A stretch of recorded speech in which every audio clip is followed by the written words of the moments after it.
I once lived by the belief that if I'm full, the whole family is full. Who cares about life and death? That was until I gained the special ability to create anomalies. I learned of the many injustices in the world, and the legends of anomalies slaughtering humans at will. When my loved ones around me departed one after another, I finally faced reality. Escaping cannot solve the problem, because anomalies will eventually catch up with me. After eating the rotten finger given by my neighbor Xiaosong, I have acquired a part of the other party's rules, but they are still incomplete. But just thinking about that disgusting finger, Moto Shinji felt nauseous at the thought. Death is a minor matter. Disgust is truly disgusting. And just as he glanced to the side, he noticed the two little ones were casually munching on biscuits. Hey, don't eat those biscuits. They're delicious, sir. Would you like one too? Crispy and tastes like chicken. Don't get so close to me. Back off, back off, back off.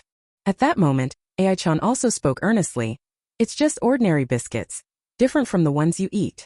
Meanwhile, Little Eyes, holding a biscuit, kept poking its own eyes because it had no mouth. Feeling a headache coming on, Moto Shinji was overwhelmed, and honestly, who could blame him? Having recently experienced a near-death encounter, anyone would feel a bit queasy. This reminded him of the Department of Special Affairs approaching him a few days ago to form an oversight team. Perhaps they have files on Anomaly Xiaosong there. After all, they even managed to monitor Ai-chan. By the way, Ai-chan, what methods did the Department of Special Affairs use to erase you before? Hearing this, Ai-chan froze instantly. She lowered her head in confusion and uncertainty. I can't remember, sir. I only remember that I seem to have seen something. Then I just fell apart. In human terms, it's like going bald die. And then, so many circles, so many little stars. Moto Shinji quickly interrupted her thoughts. Hey, if you can't remember, don't force it. If you crash again, it'll cost us legendary points to revive you. It seems the notebook is protecting Ai-chan by erasing her memories to prevent repeating the same mistakes. The Department of Special Affairs possesses some kind of dangerous power, which is highly unfavorable for me. However, on the surface, as the overseer, our goals are aligned for the time being.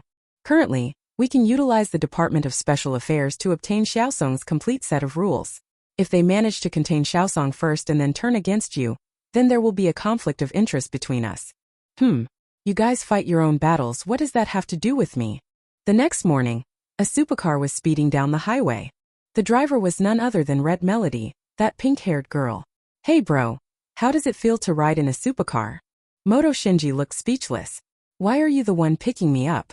I always thought you were a girl, never expected you to be a guy. What, don't tell me you've got a thing for that old lady Akiji? If only you joined the Department of Special Affairs, then I could pass the Higginbana girl mission to you. These words made Moto Shinji snap to attention. Didn't your Department of Special Affairs contain her? Stop talking, stop talking. I was killed by her once. Now she's revived and even stronger than before. And now Corey is making weak and helpless me face her terror again. Just thinking about it gives me a headache. Are they asking you to die once more? Didn't you know that the Higginbana girl has self-awareness? No, I didn't know. Is that so? Then, as your senior, I'll properly enlighten you. I've been forced to learn various methods to control my emotions recently. Ultimately, I utilize the tools from the Department of Special Affairs. We can force Higginbana girl to answer a question. We currently suspect she might have other accomplices. This conversation also made Moto Shinji's heart tense up. He couldn't ask any more questions, or his intentions would become too obvious. As for what exactly the Department of Special Affairs wanted to ask, it probably wouldn't go to such great lengths just to find out the names of accomplices. Could it be about asking Ai-chan about a completely new set of rules? My Ai-chan doesn't kill indiscriminately without reason, and has never stood against humanity. She only punishes the wicked. If they insist on pushing further, they shouldn't blame me for what comes next. And as the sports car slid sideways into the parking spot, the building of the Department of Special Affairs also came into view. I didn't expect the Department of Special Affairs to be so quiet. Oh, what do you know? We have True Eyes surveillance here. This thing can monitor anyone entering in real time. Security is definitely guaranteed. Let's get down to business first. Establish the Overseer Squad. You need to use this microphone and just say the oath into it. By the way, let me mention in advance that using it once will cost you a day of your lifespan. Is this thing a lie detector? This device is a tool to test your thoughts and subconscious. You'll need to undergo testing every 6 months from now on. After the test is completed, what permissions will I gain? Red Melody was somewhat surprised. What permissions? You want to know something? Like the Higginbana girl's file or something? Maybe I can help you out. Don't even think about it. That's only for the section chief to see. You'll get some permissions later, but they'll be based on your current abilities. Don't bother with the rest. Alright, I'll get started then. After taking a deep breath, Moto Shinji spoke slowly into the microphone. I will never betray humanity. But suddenly a loud screech came from the microphone. Urban Legends Chronicles continues with more thrilling stories. I will never betray humanity. This is what I said on the testing machine at the Department of Special Affairs, but the overwhelming reaction caught me completely off guard. And just as Moto Shinji was about to use his notebook to protect himself, the prompt indicating the test had passed sounded once again. I said, "Shouldn't your props be inspected?" With such a loud noise I thought Red Melody was about to explode. Red Melody curled her lips and replied arrogantly, "Don't talk nonsense. Hurry up and fill out the form." But when she saw the basic information filled out by Moto Shinji, he also voiced his own opinion. Kid, I don't think it's a good idea for you to place the Oversight Club within the school. Because, according to the summary from the Department of Special Affairs Research Institute, the emergence of anomalies is closely linked to humans. In short, the more people there are, the higher the probability of anomalies appearing. Come to think of it, that does seem quite possible. It's your turn. Enforcing indiscriminate killing rules via the internet. Anomalies. Neighbors killing through borrowed objects. AI-chan. Leveraging interpersonal relationships with resentful emotion to form contracts. Little eyes. Dealing with dysfunctional family dynamics. It seems that all these situations have emerged as if anomalies were created to eradicate humanity. If we isolate anomalies from humans, can we then specifically target them? After all, no matter what, Moto Shinji must subdue his neighbor Xiaosong, as he poses a threat after all. Red Melody, however, slapped him and said, "What are you thinking? Your place is a high-end apartment with low population density, so it's relatively much safer. Don't worry." Moto Shinji thought to himself, "What do you know? My neighbor is one of the anomalies. I've already died several times because of it." After making up his mind, Moto Shinji decided to go home and give it a try. So he turned around, waved and said, "I have something to take care of, so I'll head home first." On the way home, he unexpectedly encountered White. She timidly said, "President, I haven't seen you at school these past few days. Are you in some kind of trouble? Do you need any help? After all, I can foresee dangers in advance. Maybe I can be of help to you."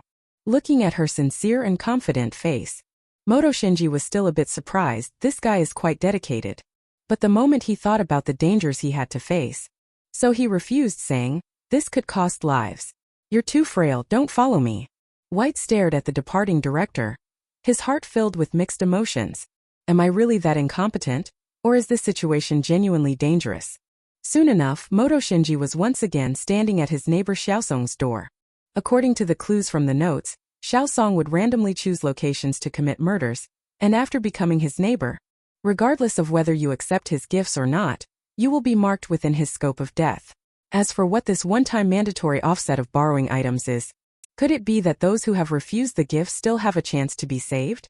Then we must quickly warn them. Perhaps we can save them before Xiaosong takes action. However, under the all-seeing eye, he suddenly realized that the other party might go out hunting at any moment. I must get this guy under control first. Then the rift restoration skill activated, followed by countless black tentacles surging toward the door. Just as the tentacles reached the peephole, Moto Shinji thought he had succeeded. The next moment, an eerie green light erupted. Anomalies rule collapse. The swarm of tentacles is pulled by a suction force. Damn it, this guy can't be contained. Good grief, these rules are so tricky. I don't even have this many rules. A terrifying suction force pulled Moto Shinji, and he was completely drawn in. It seems I'm gonna bite the dust again today. Sir Moto is just too enthusiastic. Even the Calabash brothers aren't as quick to sacrifice themselves as you are. So can you lend you my ass? Prepare to die. And what appears to be a brave move. But there was no tactile sensation of hitting a solid object. A sinister, cackling sound emerged from behind. How about lending me your heart? The next moment, Moto Shinji's chest was completely pierced through. These past few days have really been exhausting, both physically and mentally. Even before dying, he couldn't resist making a sarcastic remark. I wish I were an anomaly. Just at that moment, Xiaosong's door opened. Xiaosong's figure emerged and began moving toward all the targets in the apartment. Lend me your heart. Due to the excessively inappropriate nature of the scene, we'll skip it here. In short, the apartment was instantly filled with cries of agony. One by one, beating hearts gathered before me. Until in Xiaosong's rules, no one in the apartment survived. But suddenly the number jumped. Xiaosong abruptly turned around and looked in the direction where Moto Shinji had just revived. Finally found you. A method to counter your object borrowing ability. Urban Legends Chronicles continues with more excitement. Urban anomalies persist, the chronicles of legends never cease. Moto Shinji had his heart borrowed away. Anomaly's malicious neighbor activated slaughter mode. Yet, just when he thought no one in the apartment had survived, the resurrected Moto Shinji discovered his crucial rule. This gave him the opportunity to confront his malicious neighbor. Fortunately, he had kept Xiaosong's gift as a precaution. He was extremely grateful for that decision back then. Otherwise, he could only stand by helplessly now. Now that he couldn't win in a fight, he had to think of other ways. But suddenly a creaking sound broke the silence. Someone had pushed open his door. Xiaosong had found him. Little Eyes, who was busy stealing the tower, was still puzzled and asked, "Who are you?" But before he could finish, a deep voice came from Xiaosong. "Can you give me your?" Before he could finish his sentence, Moto Shinji rushed out from the kitchen and simultaneously summoned the notebook to call Little Eyes back. "Little Eyes, come back quickly." The notebook had already warned us that Xiaosong, as a malicious neighbor, has targets beyond just humans. Now, under the all-seeing eye, the scent of blood on him has grown thick to the extreme. If I'm not mistaken, it's likely that everyone in the entire apartment has already met their end in the northwest. "Can you lend me your heart?" His unfinished words also echoed. Moto Shinji decisively handed over the gift he had prepared. "Of course, here you go." The other party seemed somewhat stunned, but bound by its own rules, it had no choice but to accept the gift. After expressing brief thanks, he turned and left. Moto Shinji naturally wouldn't let this opportunity slip away. He also quickly followed after her. But when he personally witnessed the blood splattering in the corridor, he still showed a horrified expression. How could this be? Everyone in the apartment was actually dead. Plop, a bloody lump of flesh fell down. Xiaosong bent down and reached out to pick it up. This scene was truly quite eerie. "You caught me, huh? Sorry about that, Sir Moto." The corridor was littered with bodies lying in disarray, each with their chests pierced through, clearly having had their hearts stolen. Under the perception of souls, the resentful spirits of the wrongfully dead encircled Moto Shinji, as if accusing, "You murderer, why didn't you save us? You accomplice!" Amidst the overwhelming guilt, the repeated cries of "Give back my life!" pierced sharply. Moto Shinji suppressed the turmoil within, forcing himself to stay calm. Then he waved his hand dismissively and shouted, "Everyone, shut up!" It wasn't that Moto Shinji didn't want to save them. Just moments ago, he was still thinking about informing these people to leave the apartment immediately. But in reality, there was no time to warn anyone before he himself was killed. Currently, the Xiaosong rules recorded in the notebook are incomplete, with 3 pieces of information still missing. He himself simply cannot subdue it. And just as he was gritting his teeth, ready to turn back, the door behind him opened. The voice calling for life rises again. "May I borrow your soul?" Before Moto Shinji could even turn around to react, the agony of having his soul torn away had already spread throughout his body. Death restart. 83 days remaining. Moto Shinji held his head as he struggled to get up from the ground, wondering in confusion. After borrowing the heart, does this guy want to borrow the soul too? So does this mean I've managed to escape? At that moment, the knocking on the door sounded again. Damn it, that guy is back again. Why is it still about borrowing souls? Could it be that we've entered a dead loop? If this continues, I won't have enough lives to spare no matter how many I have. So, I decided to take out my phone and try to contact Akiji from the Department of Special Affairs for help. But death came so swiftly, before the call could even connect, I was gone. Upon waking up again, Moto Shinji quickly dialed Akiji's number. Far on the other side of the city, Akiji in the bathtub answered the call. Codename Ghost, what do you need? I need the Department of Special Affairs to help me investigate the complete rules regarding the anomalies of the bad neighbor. I've encountered him and now I'm stuck in a death loop. Are you referring to the cataclysm-grade anomalies known as the bad neighbor? How did it appear in your location? Accompanied by the sound of splashing water, Akiji stood up. Wait a moment, I'll help you check right away. I remember this anomaly was once restricted by the Department of Special Affairs. With his right hand enveloped in spiritual power, he directly pressed it against his temple. Immediately retrieved the files on the evil neighbor. anomaly and transmit them to me using the brain fax machine. The next moment, Akiji's right eye snapped open. Data stream flickered in his pupil. The data indicates that returning the initial item he lent you could avert a death. If you haven't discarded it yet. You mean the meeting gift, right? I've already returned it. Now he's demanding my soul as a loan. He found you at last, Sir Moto. Hey ghost, are you still there? Please respond if you receive this. And at that moment the phone also started emitting a busy signal. This enraged Akiji so much that he waved his hand dismissively. She completely disregarded whether her boundless charm might be exposed. Of course that part isn't for you to see. Those who haven't finished their homework, make sure to complete it before watching. 1 minute later, Moto Shinji tapped on his phone and said in a weary voice, Akiji, are you still there? I'm still here. Are you okay now? A heavy panting sound came from Moto Shinji's mouth. I'm still alive. Then listen carefully. You might have encountered the rule completion of anomalies. According to the investigation by the Department of Special Affairs, each anomaly is the embodiment of a rule, but their rules also have loopholes. To complete these rules, anomalies use humans as nourishment to enhance themselves. Originally, the evil neighbor would forcibly take the victim's heart as a target, and the victim could avoid death by returning the initial gift. However, after its rules were completed, it broke through the limitations and upgraded to forcibly taking the victim's soul. Back then, to deal with the evil neighbor, the Department of Special Affairs sacrificed 4 overseers before finding a way to restrict it. They used a special item called the replication and split seal.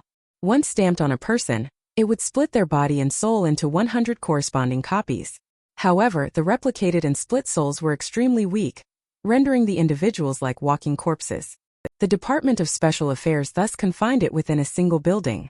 After the evil spirit borrowed the souls of these replicas, it deemed these people unworthy of being its neighbors, rendering the seal's function useless. Upon hearing this, Moto Shinji gave a sinister smile and asked one more question. The person who stamped this seal won't die, right? After receiving Akiji's confirmation, Moto Shinji had a bold idea. I want to borrow this stamp. His goal was simple, to wait until the evil neighbor discovered that the borrowed soul was incomplete. Then the time for his counterattack would come. Urban Legends Chronicles. I have created urban anomalies. Yet I'm trapped in a death loop. Every time I resurrect and wake up, this creature before me devours my soul. I tried to contact the Department of Special Affairs for help. And the other party also promised to lend me the split seal. I watched the drone descending from above. Moto Shinji continued into the phone. Your Department of Special Affairs is quite efficient, huh? Thanks. A good luck blessing also came through the phone. Moto Shinji couldn't wait to open the box, and inside was exactly the copy and split seal. So he picked it up, quickly unbuttoned his clothes, and slowly aimed the object at his chest.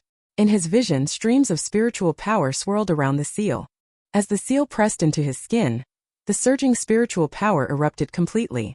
The next moment, Moto Shinji's soul was equally split into 100 pieces, a strange sensation lingering in his heart. A creaking sound echoed, "That guy is here again." Looking at the room full of identical soul anomalies, Xiaosong was also stunned, standing in place. Naturally, he wouldn't pass up the chance for a feast. And its rules slowly emerged at that moment. He finally unlocked all of its regulations. And its hunt began at this moment, accompanied by the devouring of the soul fragments. The rules of the notes finally revealed all the information about anomaly Xiaosong, including the name. Moto Shinji smiled wryly to himself. So that's how it is. It seems that as long as it's not a complete soul, he will keep harvesting even if the soul fragment has been taken by him. But now that I know your name, Song Yongzhu, it's my turn to return the favor. Moto Shinji immediately chose to restart by suicide. Another life lost. He's been defeated countless times at the hands of this guy. After reviving, Moto Shinji once again dialed the Department of Special Affairs Akiji and recounted the outcome of his failure. But he had come up with a better plan. However, he needed to prepare the Department of Special Affairs for what was coming. As you might have guessed, once you know the names of the anomalies, the most effective method is naturally AI-chan.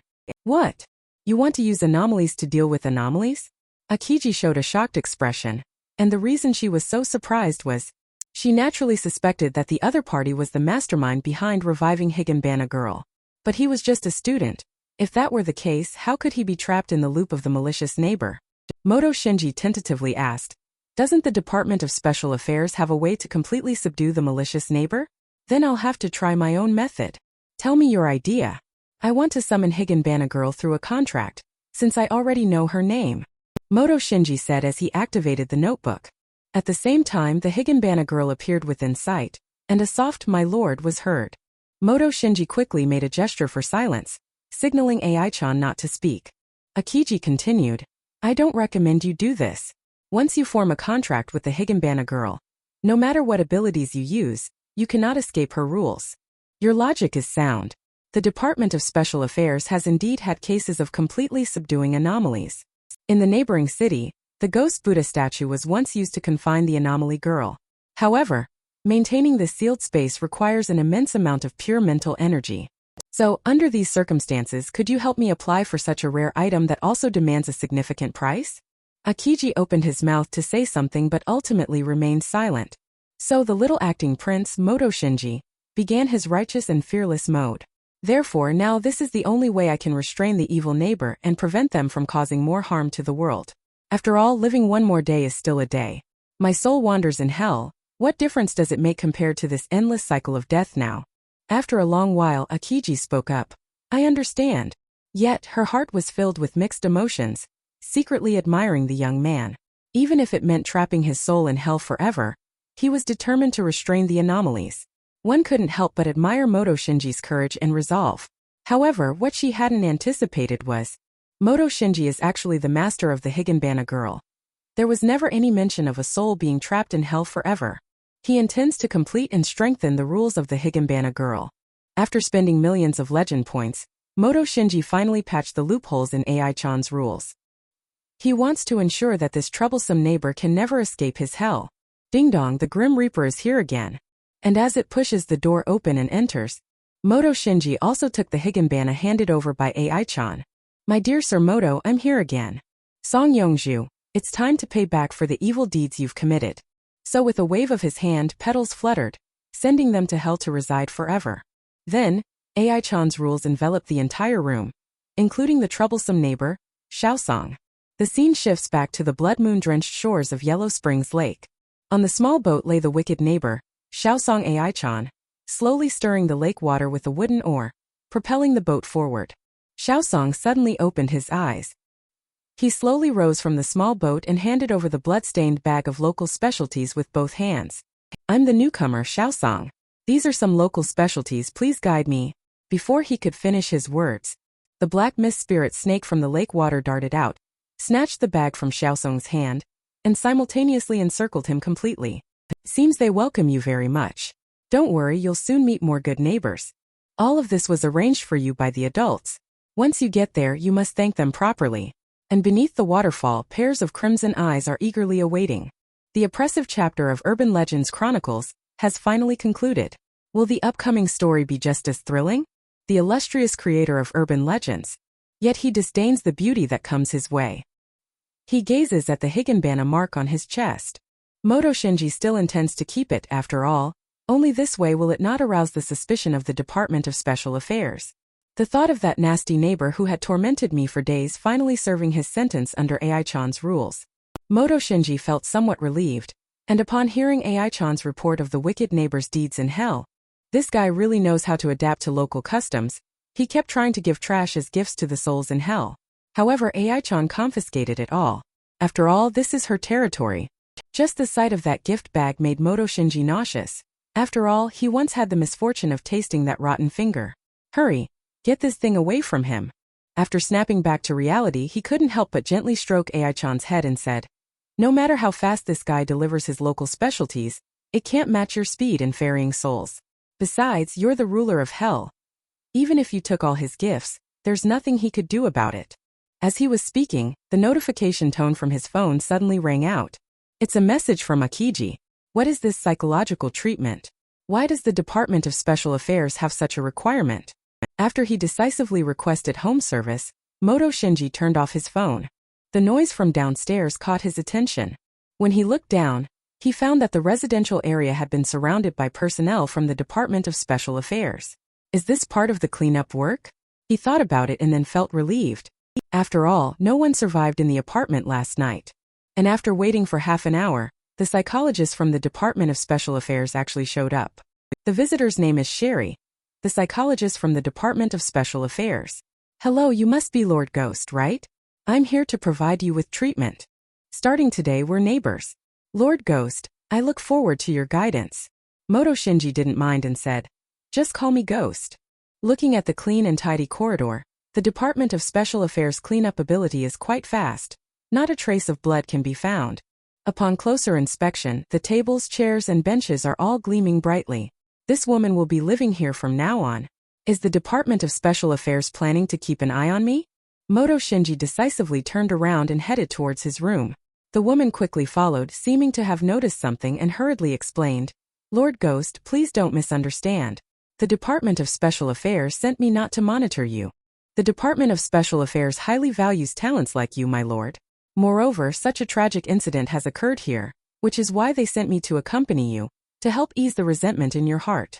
The woman spoke while linking her arm with Moto Shinji's. A pure yet charming expression appeared on her face. This woman is not simple. Not only is she observant, but she also wants to lower my guard. However, Moto Shinji wasn't buying it. In this dog-eat-dog world, he let out a light sigh and pushed open his door. I don't like all those roundabout explanations, and I never said I wouldn't cooperate with your work. Let's start the treatment now. I prefer things to be more direct.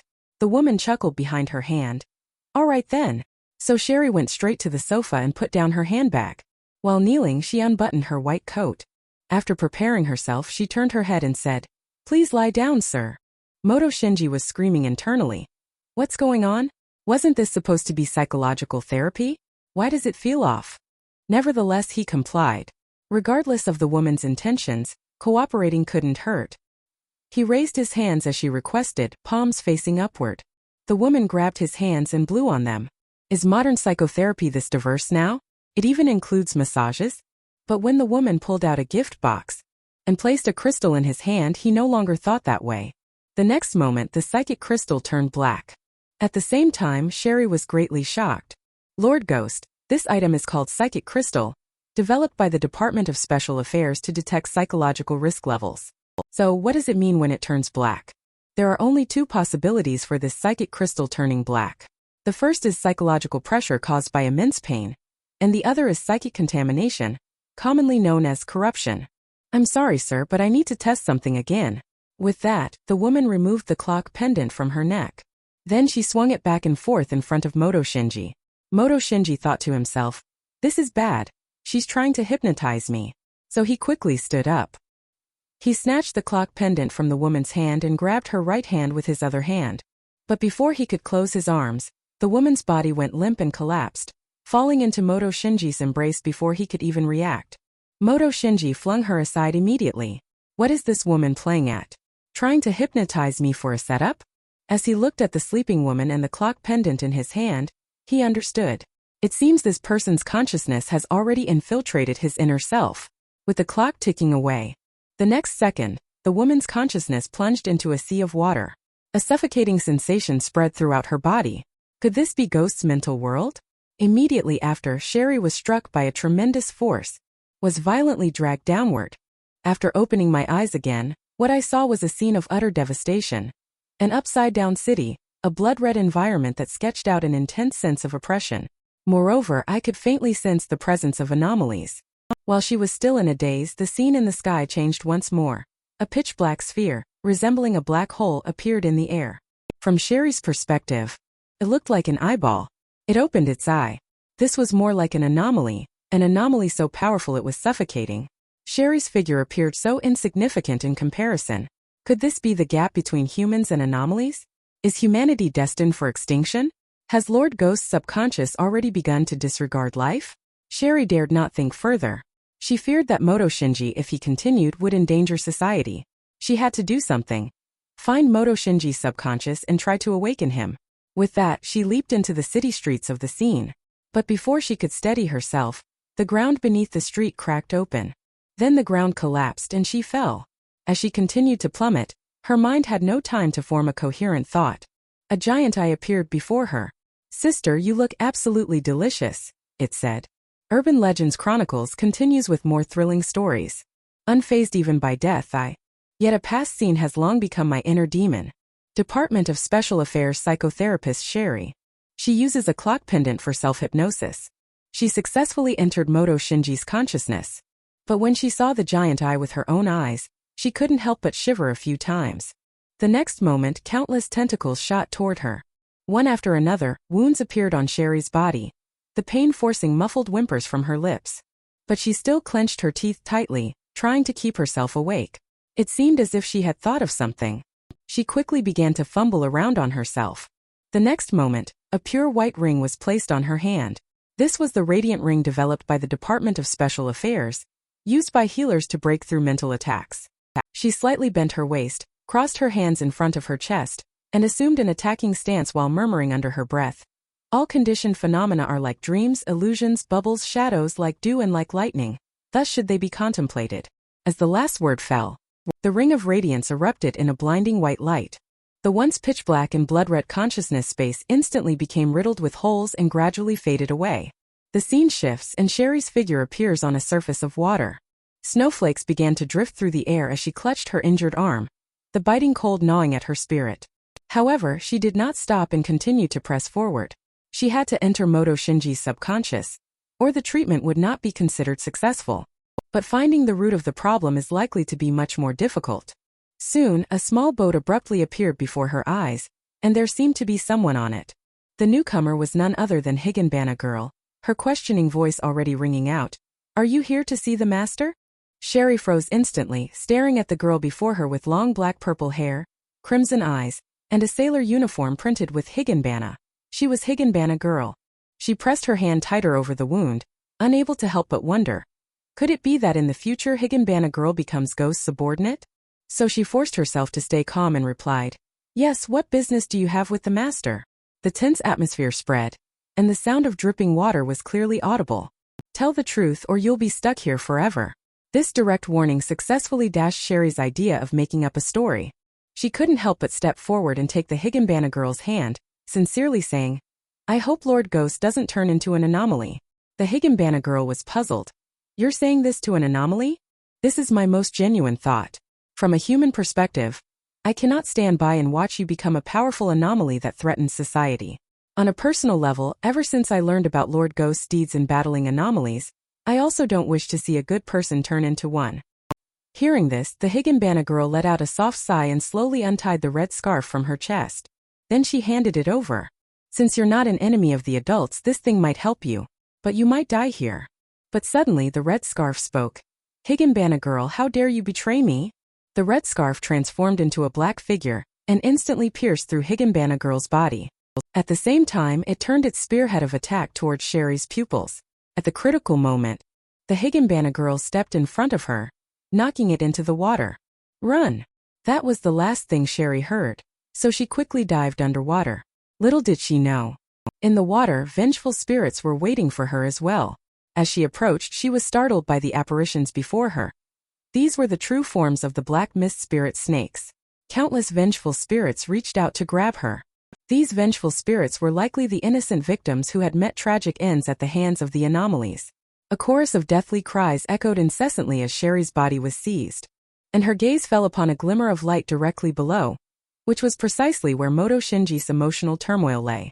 Left with no other choice, Sherry had to rely on her own abilities. Her ability was to weave dreams.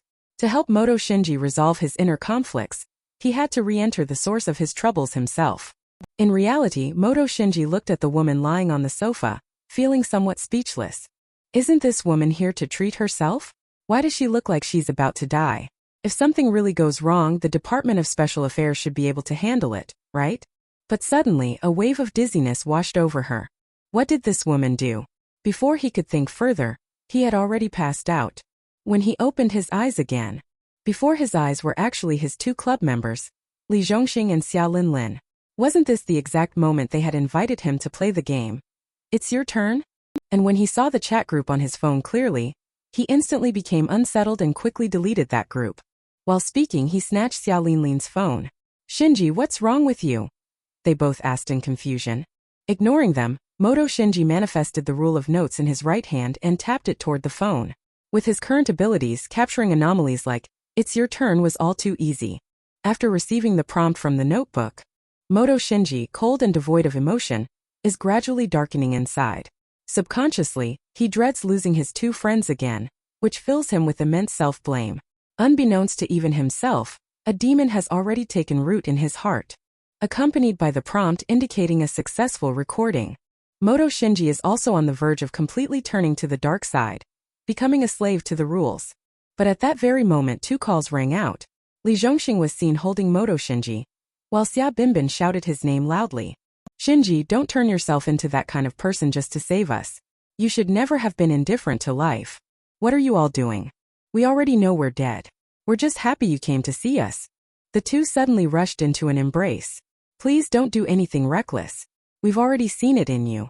Your efforts to avenge us are enough. Memories of the past flash through Moto Shinji's mind.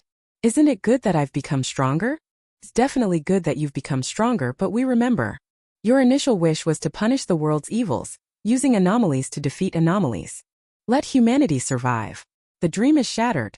It's time for you to wake up. Urban Legends Chronicles. In this world there is nothing but black and white, good and evil, right and wrong, truth and falsehood. Yet, possessing the formidable power of the notebook, I find myself uncomfortably caught in between. At one point I even chose to embrace darkness out of self-blame and guilt. Fortunately, this woman does have a few tricks up her sleeve. She used a round of psychological manipulation to pull Moto Shinji back from the brink of darkness. He watched the Department of Special Affairs personnel cleaning up downstairs. Moto Shinji finally dialed Akiji's phone number. Ghost, what's the matter? You're looking for me? I want to ask, the Department of Special Affairs has taken over the residential property management. How will these people manage their lives in the future? You've dismissed them without providing any compensation. The living haven't been resettled properly. Instead, their situation has become even more difficult. What kind of guardians are you? Moto Shinji, as the overseer, feels guilty for failing to save the residents of the community. That's why he voiced his concerns to Akiji, and after receiving Akiji's promise, I believe the unemployed will be properly taken care of soon.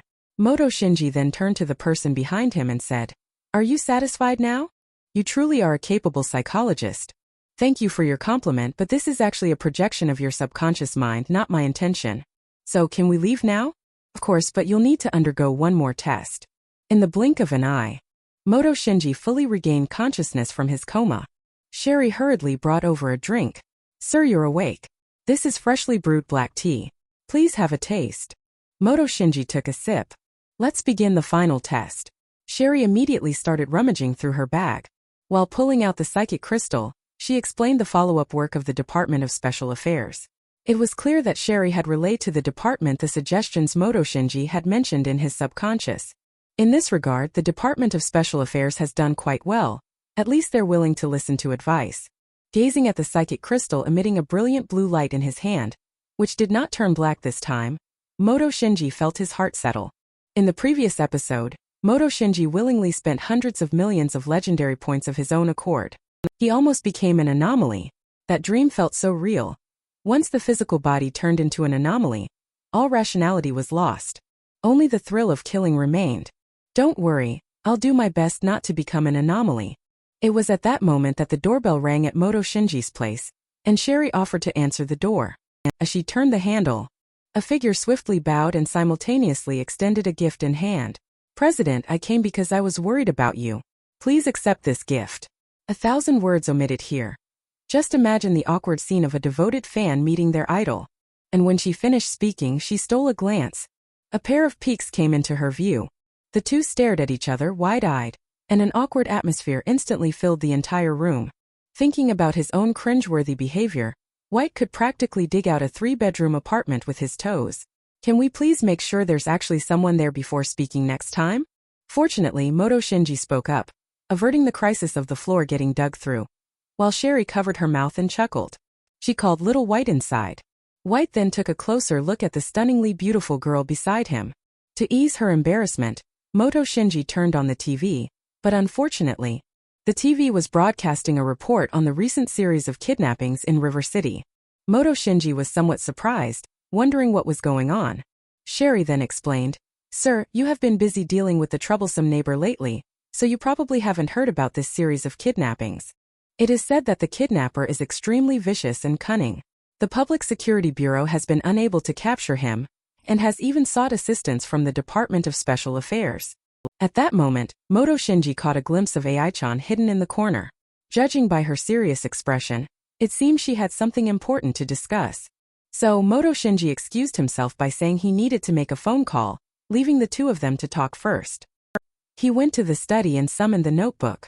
He examined it carefully. He looked at the less than 1,000,000 legendary points on it. He couldn't help but ask, "Ai-chan, your performance has shrunk." Logically, the legendary points used up before should have been replenished overnight. Why is it only a little over 800,000? Chibi Ai-chan has logged in.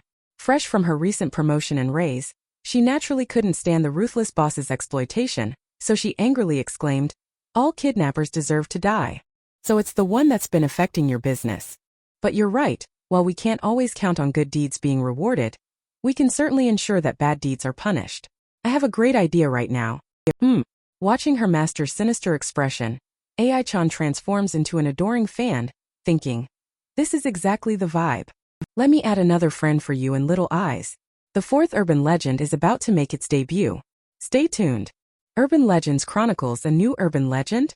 When legends become reality, a chilling and mournful lament will be played. Ghost Call brings a fresh beginning. Death omens will be sent to every kidnapper and thug. After seeing off White and Sherry, Moto Shinji then threw himself into creating new urban legends. And while surfing the 5G network to gather material, he came across a story about a masterpiece created by a child prodigy on his deathbed. However, the birth of a genius is often accompanied by a tragic story. Due to his passion for music, Yoshuan gained nationwide popularity. But it also attracted the attention and greed of evil forces. Kidnappers abducted Yoshuan, extorted his family for a huge ransom, and threatened them not to involve the police. Helpless, Yoshuan's parents agreed not to report the case and paid the ransom. Meanwhile, unscrupulous media outlets sensationalized the news of Yoshuan's kidnapping to attract viewership. To reassure the Public Security Bureau launched a rescue operation for Yoshuan. Yoshuan still passed away, with his last moments spent composing a new piece titled, "A Fresh Beginning." After the perpetrator was apprehended, multiple pieces of evidence confirmed that Yoshuan had not been subjected to abuse during her captivity. In fact, the captor had even provided her with tools for composing music. The piece she created was filled with bright innocence and a longing for future life. Thus, the world witnessed the fall of a prodigy. After reading this, Moto Shinji also felt a sense of regret. He decided to incorporate this piece into Ghost Call, creating a new set of rules.